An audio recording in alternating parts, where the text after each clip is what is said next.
Ahmed Hashi is here. He's a foreign policy expert. Yes. And we're having conversations this morning about what's happening with Kenya on the foreign scene as well as the local one. Ahmed, good morning. Good morning, okay. How are you? I'm very well. How are you doing? I'm delighted to see you. I'm delighted to see you as well. I want the old spectacles back. Oh, you want the other ones? I think they're very intimidating. And I think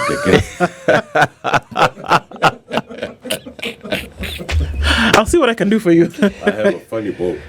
You do? Yes, I do. I think laughter is the best medicine. It is very So true. I think if you return that, I think your guests wouldn't laugh as much. They would do their job. And go home. Okay. All right. We'll see. We'll take that into under advisement. We're having a conversation this morning, but let's start off with. I said just going to welcome you with today's proverb. It'd be. Let him tell you the proverb is. Yeah. Okay. So the proverb comes from Seychelles, the Seychellois people. Yeah, and you talk about the Seychellois people, talk about the economy.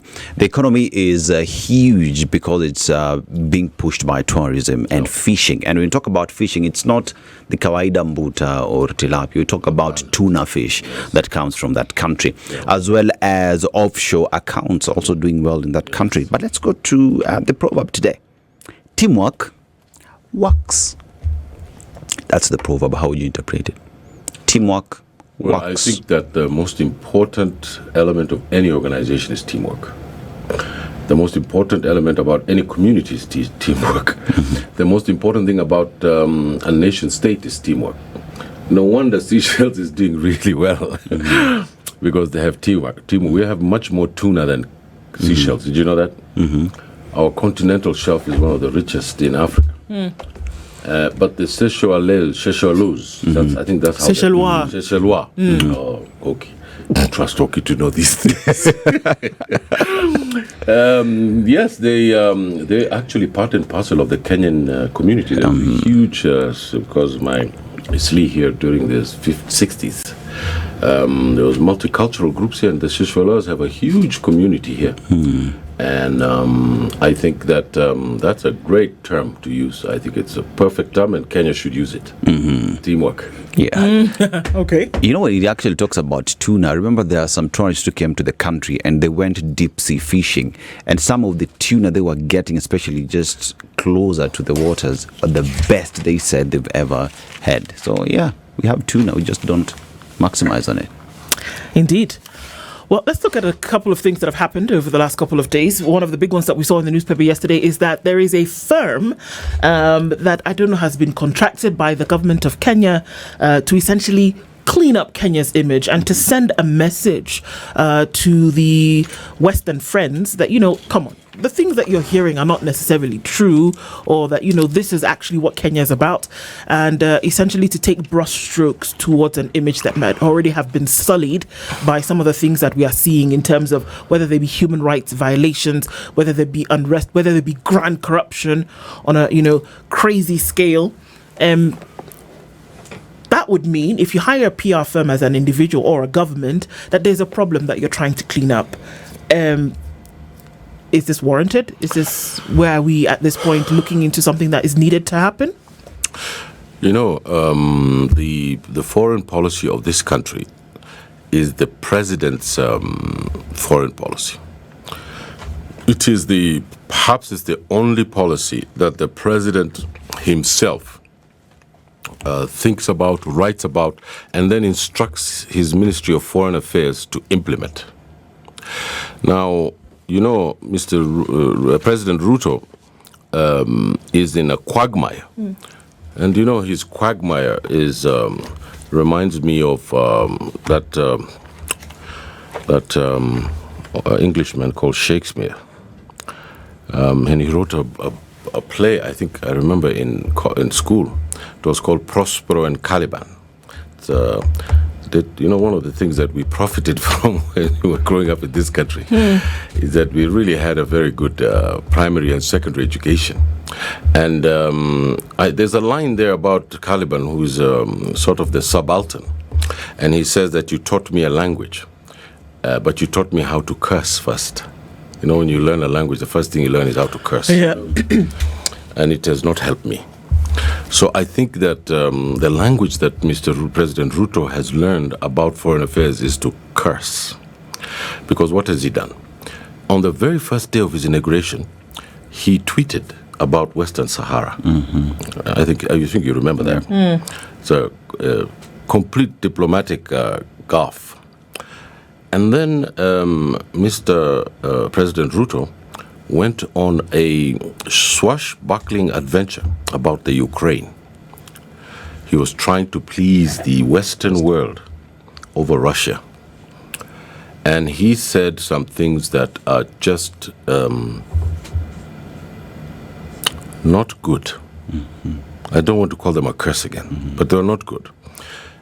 He used Kenya's northern frontier and the conflict in 1977 between Ethiopia, Somalia, and possibly Kenya to defend the rights of Ukraine. Ukraine have their rights, but they do not have the rights to let NATO put intercontinental ballistic missiles inside their territory aimed at Moscow. And that's why the Russians attacked them. So he went and punched above his weight, and the Russians and the Chinese took notice of that.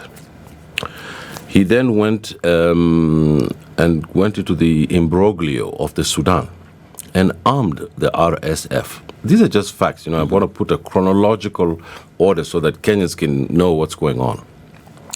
He then sent Kenya Army bullets, Kenya Army rifles, Kenya Army mortars, planes to go and deliver them. And he supported an international fugitive called Hemeti, who was RSF, a man who was killing Africans in the Sudan under the pretensions of Arabism. It is alleged that Mr. Hemeti helped fund Mr. Ruto's campaign as the candidate. It is alleged. It is alleged.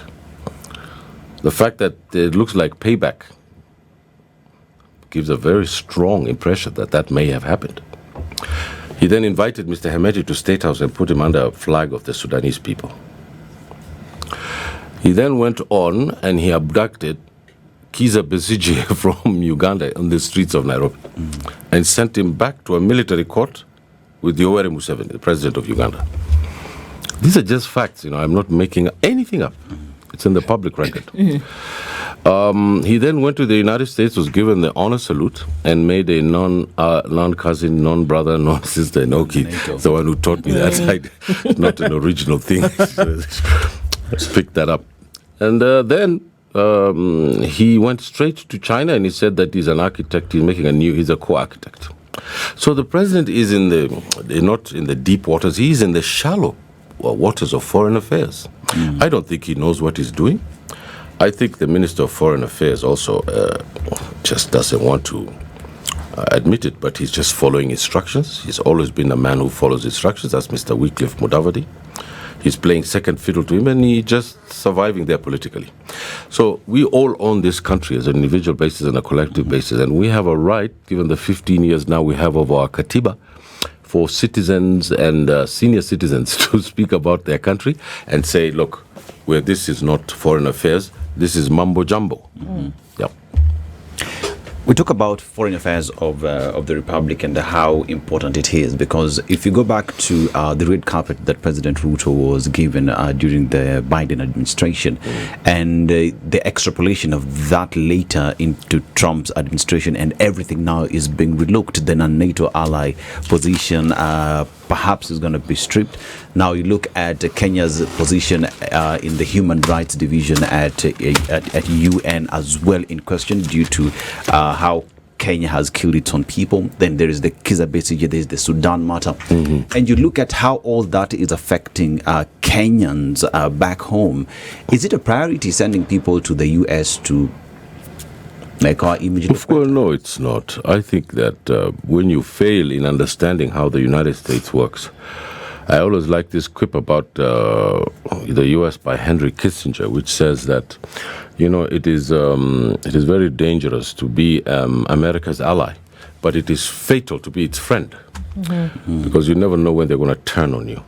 So I think that the president is spending all this money, and we know that the economy of Kenya is in the outhouse, to use a Canadian word. The Ministry of the health system is always on the front page of the national newspapers. You can see my two community members there are under fire, as it should be. The Kenyan people need to know what's going on with their health care. You know that the constitution that we had, they've tried to change it so many times. It's also on the top of the nation today. And you know that subsequent regimes have given a lot of money to lobbyists in the United States to deal with the state issues of Kenya. So Mr. Ruto is not doing something new. We have to also be fair about that. But what is the question is it pertinent today, right? Today, when the economy is in a disaster, people don't have jobs, is it okay to build a 1.2 billion shilling mosque, church, or temple at State House? Is it okay for the country to be in a situation in which people don't have 3 square meals to eat? Is it okay for the university fee structure to have failed and then go back to the one that was obtaining before? Is it okay that the people of this country don't have their kids getting milk and food at school, and this administration said that they would? Is it okay that the bottom-up agenda has been turned into an IMF, World Bank trickle down?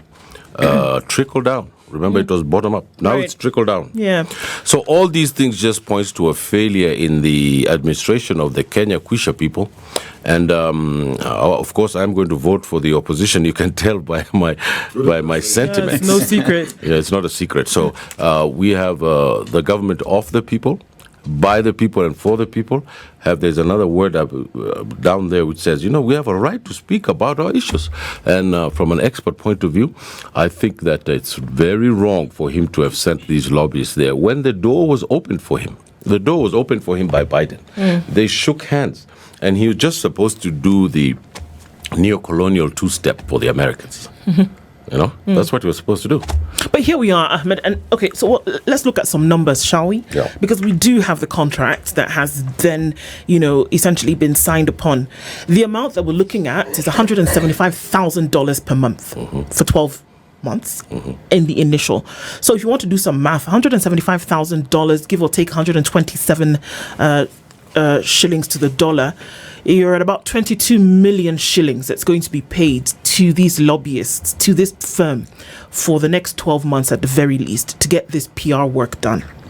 But does this not point to the subservient position that we as African nations continue to take to Western power? Because you're letting them know that you're ready to do anything at the expense of your people to essentially look a certain way before them. Should we still be doing this? Yes, Ruto shook hands with Biden. Was it necessary to be a non-ally member? Cousin, sister, friend? I think that there's only more than one lobby. I think 22 shillings is too small. 22 million. 22 million. It's 22 shillings to Ruto, President Ruto. I think there are more farms doing this job, and it's probably going to come out. It's going to be, and you'll see it, maybe 100, 200 million. When I saw the numbers of 22 million, even I was shocked, because that's spare change for this administration. The administration's priority is not the bottoms-up program that they had.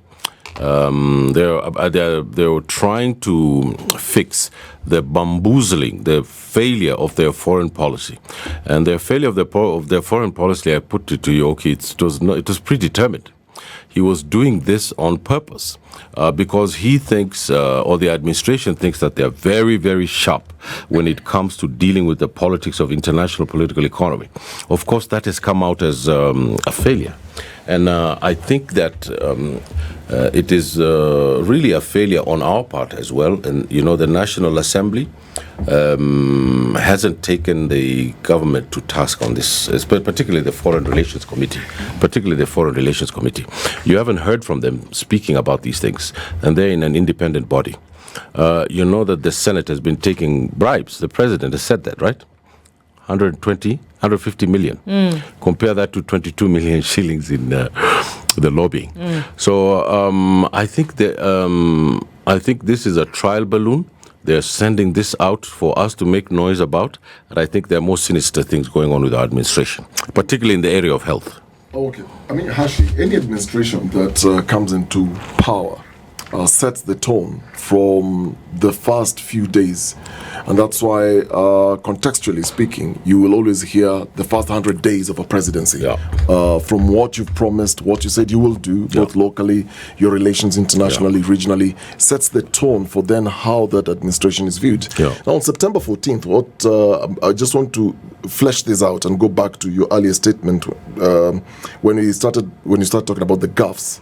So this was a day after inauguration, and I'm just looking at the tweet that was actually deleted later. Yeah, it was deleted later. Yes, Kenya rescinds its recognition of the SADR and initiates steps to wind down the entity's presence in the country. Yeah. So this was you can't just tweet something like that. You can't. You're informed before you go ahead. It has to be prepared. And it was on his official Twitter handle. Yeah, there has to be a memo. There has to be a lot of things before this. At the time. So the tweet was just posted a day after President Ruto's inauguration, during which the president, Brahim Gali, had attended the ceremony. And he tweeted this, day 2 of his presidency. However, less than an hour later, that's when it was deleted. My question is, when you look at these diplomatic gaffes and clarifications, at the time, the deletion triggered confusion because there was nothing official that was said. Are you changing your stand or what is that? You just deleted the tweet. But Foreign Affairs Principal Secretary then, Macharia Kamau, issued a formal diplomatic note on September 19th. I am aware. This happened September 14th, 19th, affirming that Kenya had not changed its policy and that the country continues to support the AU stance on SADR and the UN-led self-determination process. Now, my question is, Macharia said something at that time, said and emphasized that any future decisions on key matters would only be communicated via formal diplomatic channels, not through social media. But we've not seen that happen. No, it's not happening. I mean, if we look at that one episode regionally, before we even now flesh this out to go to the United States in terms of just relationships, what is going on? What the H is I think it's just incompetence. First of all, the Sahrawi Republic, if there's a country in the world that deserves recognition, and it has recognition, it's the Sahrawi Republic. And Morocco has no business with that country. And the African Union is behind it. Most of Africa, the world is behind it. Kenya has fumbled the issue with Morocco because they don't have a principled stand. They are trying to, make everybody happy. That's not a policy. It's called, that policy is not a foreign policy. To make everybody happy. It is a way in which you yourself become unhappy. It is very fundamental for us to understand that the world that we live in is really changing in a fundamental way. And you can tell by what is going on in Palestine. You can know what is going on in the blocs that are being formed around the world, the North American bloc, the European bloc.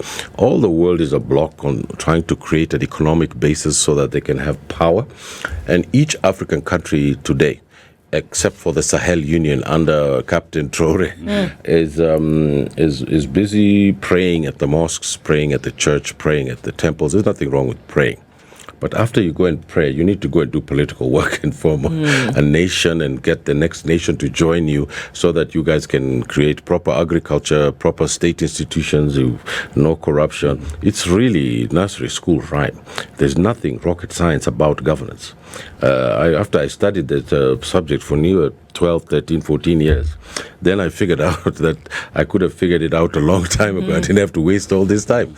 So it is not rocket science. And I think that the president's entire administration are people that gave him the vote, people who stood with him during the election, and he is paying them back by putting them in very sensitive positions.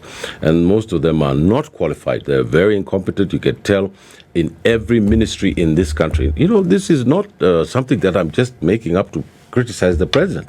The whole country is up in arms. They are saying, look, the healthcare system is not working. The educational system is not working. The economy is not working. Ahmed Hashi didn't create that. They didn't elect me president. They elected him. And he came with a set of promises and said, this is what I'm going to do. right? He hasn't done it. He cheated the electorate. He cheated them. And, the president also, I'm reminded that yesterday was 15 years of Katiba. The president didn't support the Constitution, you know about that. And it's very funny that his partner, Mr. Odinga, a man who's patched himself with the credentials of good governance and liberation struggle and all these kinds of things, has now turned out to be probably worse than Ruto. Than President Ruto. Yesterday he said that the devolved units need to be reduced. That's what he said. Eh? Yes, he did. He actually said the devolved units in Kenya are at 47, which is just 4 less than the United States, which is an entire continent. And perhaps that you needed the lines of jurisdiction to be reduced in order for certain things to happen. It kind of made sense. Makes sense. It makes a lot of common sense. But after 60 years of not having a government near you, everybody's obsessed with keeping their little county because they want to make sure that the schools and the things that they have built and the roads that they have doesn't go back to the central government. You see, Mr. Odinga is a flip-flop. When he wants to fight the government, he uses the county system in his governance to do so. And now that they want to make him prime minister, he's going to be prime minister, right? Well, you seem to have a crystal ball that you look into and it tells you things when you rub it the right way. Bits of the Constitution. He's going to be prime minister. I suspect even that Ruto might say Raila Tosha. Well, surely we cannot make declarations based on your suspicions, Ahmed. I am now a bona fide oracle at Delphi. All right, so you have visited the shrine? I went to the shrine. I have made such predictions. I said he's not going to win the AU. You know about that? Yes. 8 months before the elections. And I said the whole of Africa thought that I was crazy. And guess what happened? So next time I come here, please play this back to me. He's going to become prime minister before the elections. 2 years before the elections. Just under. That's where we are right now. We're 2 years before the election. You see, they're taking the knock. What's it, the document, the NDOC something? There's some kind of document. NADCO. That's him. And they want to make someone deputy prime minister. They want to, they're making all this for the 10 people who are the elites who rule this country. And but they forgot about a group of people called Gen Z. You've heard of those fellows, the ones who came by the millions in the city, the ones who are jumping the gates at State House. These kids who are not playing. You know about these people. Hashi. So just watch for what's going to happen in this country. So your prediction is Raila Odinga will be prime minister? So I'm not worth my salt if that doesn't happen. I shouldn't be invited back here if that doesn't happen. Hashi, let's look at Kenya's foreign policy and if at all it exists. You remember when President William Ruto was going to the US, the red carpet, he was a darling of America. Goes to China and says, we're here to change the new world order, we're pushing for this. But then again, he is pushing to join BRICS to be part of that change that the world wants to see.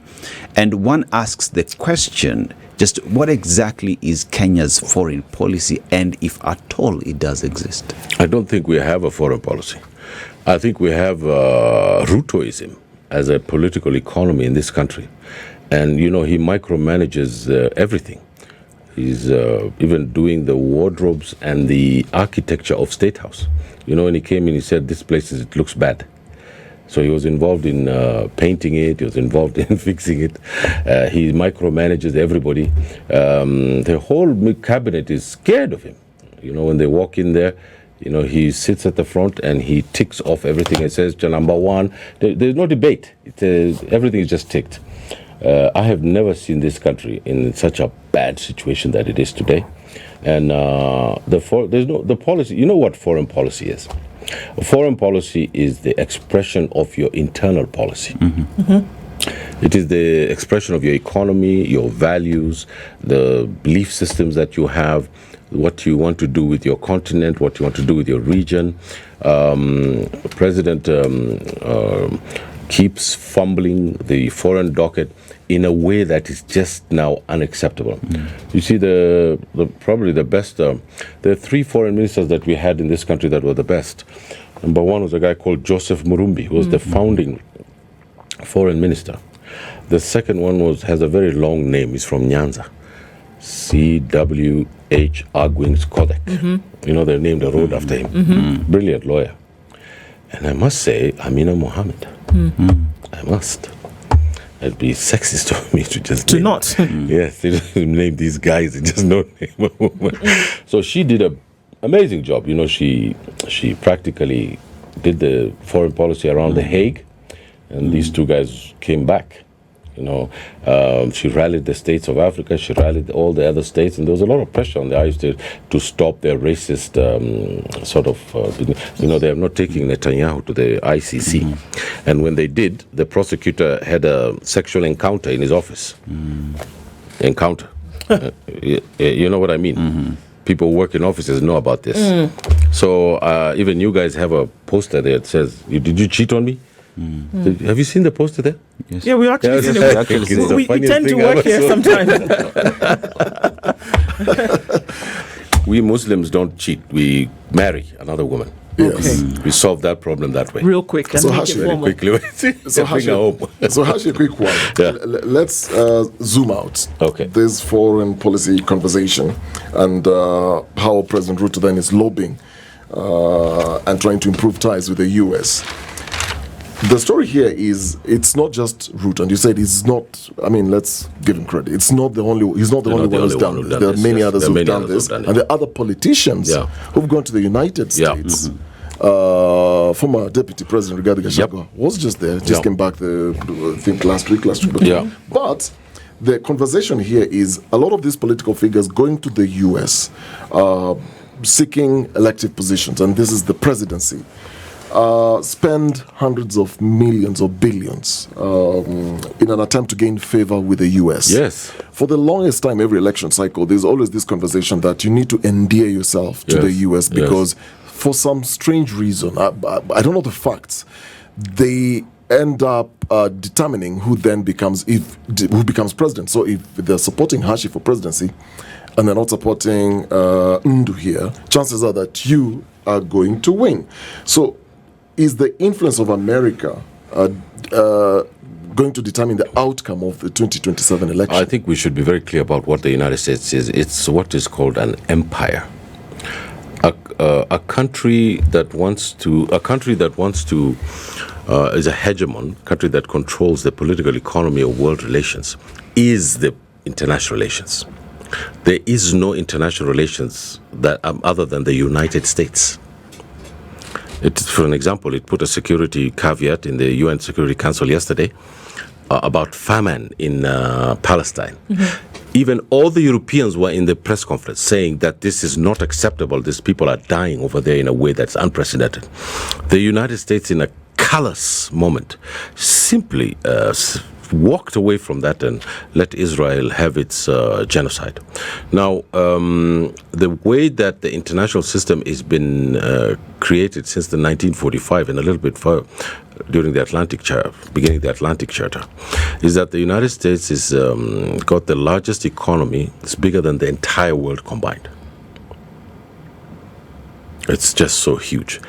People keep saying China is coming up. China's got about 12 trillion in its economy. The United States about 3 times that much. It's about 30. And that's the economy that we speak of. We're not speaking of the gross national product. We're not speaking of the gross domestic product. We're not talking about the kind of investments that the United States has in finance capital around the world. I think that if you put that all together, it's a behemoth. So if you want Kenya to grow by 25% of its economy, it lets in all your coffee, all your tea, everything that you produce and send it to the United States.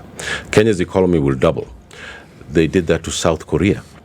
They let South Korea develop, they gave them advice, and then they bought all their products as a way of showing North Korea that the communist system was rubbish. The United States has military installations in every country in the world. Not only does it have that, the lingua franca that we use, this language, has been Americanized. It used to be English. You can even tell from me that It used to be English. It used to be English. We used to speak English. How do you do? Now it's howdy. It's Americanized. And if you want to understand a hegemon, it means that the cultural spaces has been dominated by their culture. We watch TikTok, we watch all these movies, we go to eat at restaurants. the hamburgers. This is Kentucky Fried Chicken. All these things are an expression of American hegemony. Therefore, what is important for us is to do something called a counter-hegemony. So we get some kind of space that we don't kowtow to these fellows. And how does that come? It comes from building something called East Africa.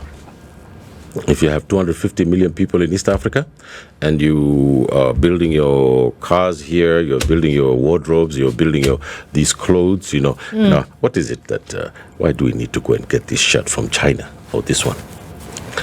You can build it here in Nairobi. It's not very hard. We are very exceptionally gifted people, we in Kenya. The largest amount of intellectuals in the United States are Nigerians. Nigeria is not doing so well because it has thousands of PhDs working there. The last one was the one who made COVID. The COVID injection? It's Nigerian. You should Google that. This is stuff I check. So I think that we ought to bring our brain drain back. We need to bring our professionals back. We need to be patriotic about our countries, and we need to lift our countries up. And we need that. We need a political change. We need men and women who are not doing the untouchables.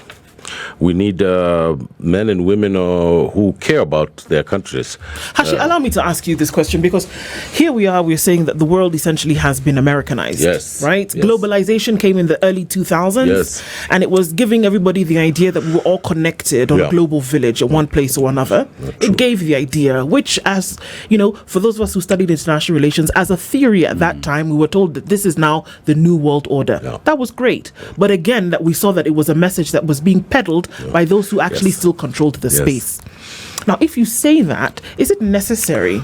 Is it really?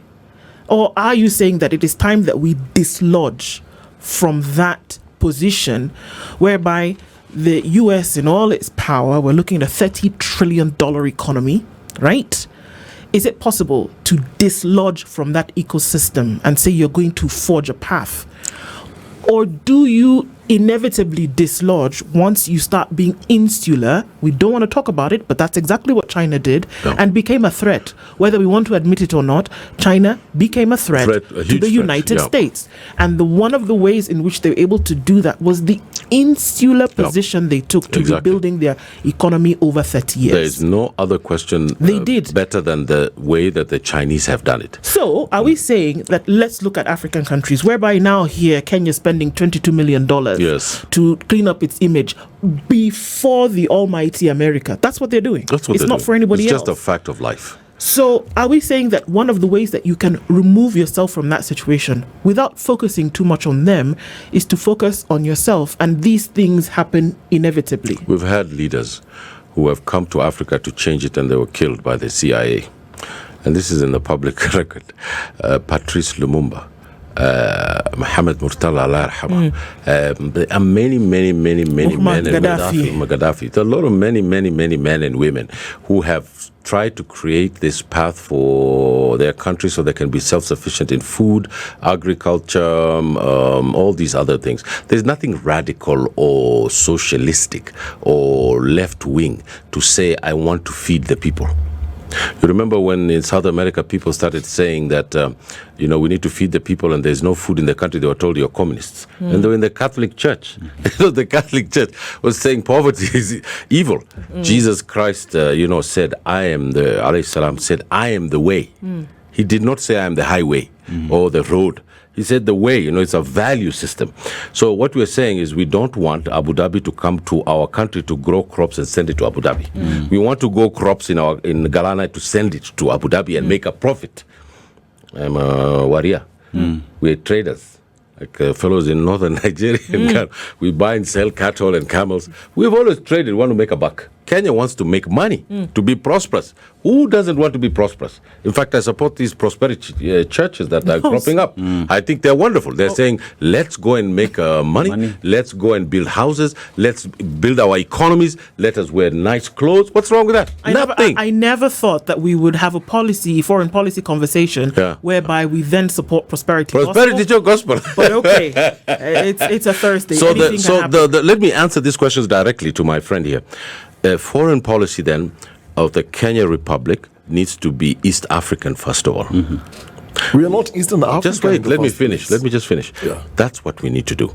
But we don't need to fight the Americans. We don't need to have bad relations with them. It is stupid to have bad relations with the United States. What we need to have is good relations, but respectable. We don't need to be told, like the president of Liberia, by Trump, where did you speak English? Where did you learn how to speak English? That shows you Trump doesn't understand that Liberia was a former slave colony, that people from Washington went over there because there was a return to the continent. There are no excuses. I have no excuses about Africa. If there's an economy of China that has talked about Chinese with Chinese characteristics, why is there not an African economy with African characteristics? So if it's okay to have good relations with America, then are we saying that they outrightly influenced the outcome of elections? Because this whole conversation... Yes, I'm just telling you, yes. So they can't decide... The American ambassador was at the tallying center when Ruto was becoming president. Wasn't she there? Oh. So her presence means that they endorse? She was there. Was she not just an election observer? No. She was an observer. Why is it that the observing. Kenyan ambassador is not in the Democratic primaries being an election observer? Come on. So... let's eat our matoket and like it too. This is a fact. My policy is not to go and fight the Americans. My policy is to get it right at home. Is to get right it in Kenya, get it right in Uganda, in Tanzania, and get East Africa. Hashi, that's my policy. You speak of having a right policy back at home, and this comes to those who then get to advise the president. And I ask the question, is the president surrounded by proper foreign affairs experts who advise him, or is the president advising himself and advising the advisors on what to advise? I don't think the president cares. His economic advisor was Moses Kuria. What does Moses Kuria know about the economy? We're in deep trouble, fellows. This country is in deep trouble. We will get over Ruto, President Ruto. No, I have no question about the resilience of the people of this country. And we will get over him. It's just that we have had our own version of Trump in this country. There's a huge problem in the United States with President Trump, but that's for them. My concern is that we need to get the policy right. And in my view, I have no monopoly on the truth, but in my view and how God made me see things, I feel that it's not right for us to have shrunk the economy by 1/4, and that's the government statistics. It is not right that we name ambassadors, right, who really don't know anything about being an ambassador. Have you looked at the list of the people who were made ambassadors? They have zero experience about diplomacy. Mr. Mudavadi did something good. He put at least nearly 40% of them from the Ministry of Foreign Affairs. Probably, if you look at the names of those people, that has something to do with politics and the constituencies that they come from. So I think that even that is just a question mark on my part, but I really think that for the first time, some of the people inside the Foreign Office have been given these positions.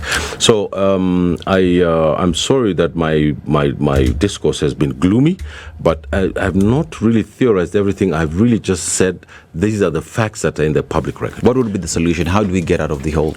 We need to change the administration and find a better one in the coming elections. And that is our system of government. And once we do that, and I don't have very high confidence in the opposition, by the way. Because these same opposition, you're voting for opposition. Now I'm going to vote for the opposition because it's better than what we have now. Who are the opposition now? The opposition is a motley crew of people who used to be inside before. Oh my goodness. That doesn't give very much hope. It doesn't give us a lot of hope because what we want is new leadership, and the Gen Zs are trying to come out, but they're very young, very inexperienced. It will be very difficult for them to run the system. But we are one thing that I have a lot of faith for is that people have stood for this constitution. The people of this country, they have refused. That's why there's 60 people dead. You knew that there's 60 people who were shot, right? By dint of machine guns. And some have gone to jail. I've been to jail many, many times for my views. It's not a good place to be, I can tell you that. But the thing about it is we have to stand up for our constitution, order, and make sure that the current administration does not bamboozle us into something that we don't know and go into uncharted territory. Then this new bid to amend the constitution, you said you've said it with so much confidence. Oh, I'm saying you know something that we don't, and you've said that Raila Odinga will be prime minister before the election. Oh yes, he's going to have a deputy. He's not going to go into an elections unless there's Nusumkate for ODM. So how will they create that provision? It does not exist in the Constitution. They're going to go to the MCAs, the MCAs. They're all going to stamp it. Then they're going to go to the governors. They're going to say, this is the way to save the country. Then they're going to bring it to the National Assembly. The National Assembly is going to stamp it. But this time, I may be wrong, but this time the National Assembly is not going to play ball because they've been accused of stealing. So I may be absolutely wrong, but I have not been wrong. And you can ask Debal Ainea on the phone and tell him how many times I predicted the coups in the Sahel 3 months before. I predicted Mugabe's downfall 6 months ahead of his coup. I predicted the civil strife in South Africa. I predicted the war in Ethiopia. I've predicted very many things, and it is not rocket science. You can tell by political science what is happening in a country that this is going to happen. Because Churchill said that statecraft is about history. History. Correct? Yep. So if you go back and back and back and just look at what's happened in the history, you will see what is happening. I'm not a talisman, but I pay attention to history. And that's how I can predict these things. Mr. Odinga is not going to go and support Mr. Ruto without either him or someone that he wants to be made prime minister in this country. Well, neither can you go forward without taking a look back and see what has happened historically to say, well, based on this definitely wouldn't work. Yeah. And this is the direction Yeah. that you should take. Whether you're talking about an economy, whether you're talking about foreign relations, whether you're talking about foreign policy. We do have countries on this planet whose foreign policy, give or take, remains a certain way. You have the pacifists in Japan, you have the neutrals in Switzerland, you have the economists in the US, that the American economy will be front and center of everything, and that you started with Reaganomics, where you're looking at capitalism taking the center stage. You don't have a direct deviation from American foreign policy with Trump, except that he's coming with nationalism, which has taken center stage, where we say, make America great again. But at the end of the day, the capitalist outlook still remains where they are. We've had questions about what Kenyan foreign policy is. When we looked at Libya under the days of Gaddafi, it was very clear. What the policy was for the country is that they wanted Libya and Libyans to be successful economically, and that they were going to do whatever they could with whatever they had to make it work. In the craft of a foreign policy, new administrations come in and they carry on with a policy. Correct. Would it make sense to say that Kenya's foreign policy is to be in the good books of the global leaders, regardless of what the case may be? Is that the position that Kenya has taken? Regardless of what is happening back home? Yeah, Kenya has always taken the position of being pro-West. From the day of Kenyatta, Moi, Kibaki, nothing has changed under Ruto. We are an outpost with a flag of the former British Empire, now under an American empire. The United States is going to invade Venezuela in a month. You know that, right? They're going to go and do regime change. They've said it. They're going to do it. And they've been doing regime change everywhere. And I think that this Kenya has always played it safe. Always a beacon of, this beacon of stability discourse, beacon of regionalism. All this conservatism is inborn from us. Kenyans are deeply conservative people, and they never want to rock the boat. But for the first time in our history, we have a group of young people who have decided that this is going to change, and they make up 75% of the electorate. 75% of it, maybe more. And I think that they're going to turn this country topsy-turvy. And they already have, in fact. And I think that the conservatism of this country is now going to change. We cannot have relations with a country like Tanzania, progressive country. Hakuna ukabila. Hakuna, because of Julius Nyerere. He squashed that bug and said, okay, that country has now got a trajectory that's going to be better than us. The reason they don't want to get into this East Africa is because they know that the Kenyans they're not polite. They want all the big jobs. They want to hustle quickly. We'll teach them those things. They can teach us their nationalism. There's trade-offs in this regionalism. And Uganda, we don't know what we're going to trade off with Uganda. It's our biggest trading partner, by the way. Did you know that? Yes. Then they went and took a pipe, and they stopped. They passed it to Kenya and went to Dar es Salaam. Do you know that they were saying something to us? They were saying, you guys, we don't like you. Otherwise, we would have put that pipe nicely to Mombasa port. Connecting to Kenya. To Kenya. But you see, it doesn't matter. You know what we need to do is to make a little pipe back to Dar es Salaam from this one to Kenya. And we can become one country. We were one country. Before we was all split up. I have to ask you this question, even when we're running down the clock. Is it possible to polish an image if you've not worked on the inside? We talk about the East Africa community, and I always say, well, you form a sports team. Each player must be at their optimum in order to form the team. That is what the proverb was. What was it? Teamwork works. But you have to come as a solid unit to come to the rest of the table. You're very right, okay. You're absolutely right. Can you polish an image without sorting the inside out? We need a set of values that says this is who we are, this is where we want to go, and this is how we want to become.